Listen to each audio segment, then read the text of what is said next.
C'était passionnant comme échange, de voir la qualité de l'écoute. Les gens étaient très silencieux, on parlait, les gens qui ont lu le livre et qui avaient à le commenter, donc c'était particulièrement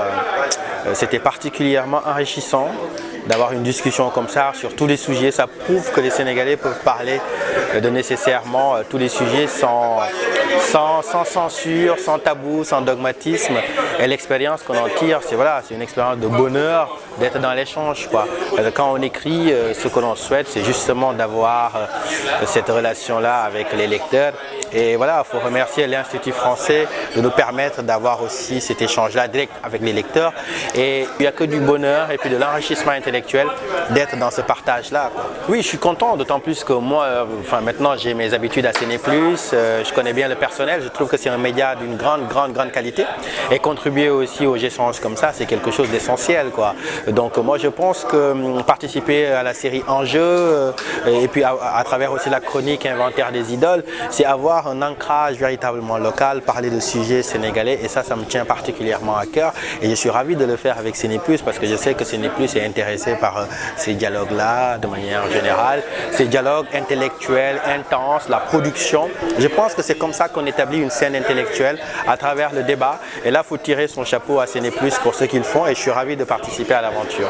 Il n'y a pas de recette miracle, il faut juste essayer au niveau de l'école, dès le bas âge, inculquer l'envie de discuter, l'envie d'échanger, l'envie d'être parfois en contradiction avec les gens. Et puis je pense que la presse peut jouer un grand rôle dans l'organisation des espaces. Il appartient à la presse d'être dans la veille, dans l'organisation des discussions, des débats, d'inviter des gens à travers des tribunes interposées, à travers des émissions. Voilà, il y a la presse, il y a l'école, il y a l'université, il y a même le pouvoir politique qui peut orchestrer tout ça. Donc en fait, l'idée doit naître un peu partout, ça doit être un embrasement collectif. Et il n'y a pas de recette miracle. Il faut que les gens aient envie d'entendre d'autres personnes discuter, échanger, débattre. Et c'est quelque chose d'essentiel. Justement, c'est encore une fois contribuer, de faire sa part, parce qu'il y a beaucoup de gens qui travaillent et puis participer à ce travail-là. En fait, c'est la seule idée. Et puis moi, j'ai toujours eu une passion pour l'université sénégalaise et j'ai envie un jour d'y travailler. Et c'est donc ce que j'ai envie de faire. C'est juste une passion, un plaisir et puis l'envie de contribuer aussi à l'établissement de cette scène de débat dont on parlait. Je ne suis pas tellement plus engagé qu'un autre, je dis ce que je pense. C'est vrai que l'exil peut contribuer à ouvrir un peu plus les yeux, c'est juste ça. Mais l'exil ne change pas tellement la donnée, parce que depuis que j'étais au Sénégal, en voyageant, je garde à peu près les mêmes idées. Donc les choses ne changent pas fondamentalement, on les nourrit diversement. L'expérience du voyage amène d'autres témoignages, d'autres richesses, parfois même aussi certaines influences qui peuvent être négatives, mais il faut être maître un peu de son destin, en tout cas dans la mesure du possible, et essayer de dire ce que l'on pense de sa société. C'est ce que je fais très modestement.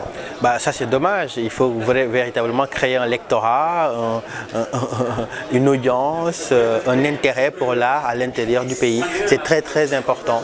Donc ça, il appartient aux pouvoirs politiques qui ont les leviers étatiques d'investir massivement dans ça, dans la reconnaissance du statut de l'artiste et puis dans la vulgarisation. C'est vrai que beaucoup de talents échappent à l'Afrique et vont nourrir d'autres personnes. Il appartient véritablement à tout le monde de participer au débat et puis à l'intérêt pour les artistes.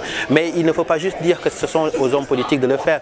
C'est à tous les segments de la société et à chacun son niveau, commencer à contribuer à cet essor, on va dire, global. Mais là, je suis très optimiste. Il y a des signes, il faut juste essayer de les féconder et puis de les transformer. Les projets, c'est un peu se reposer. Et puis voilà, je suis en train de travailler sur un ouvrage qui paraîtra prochainement.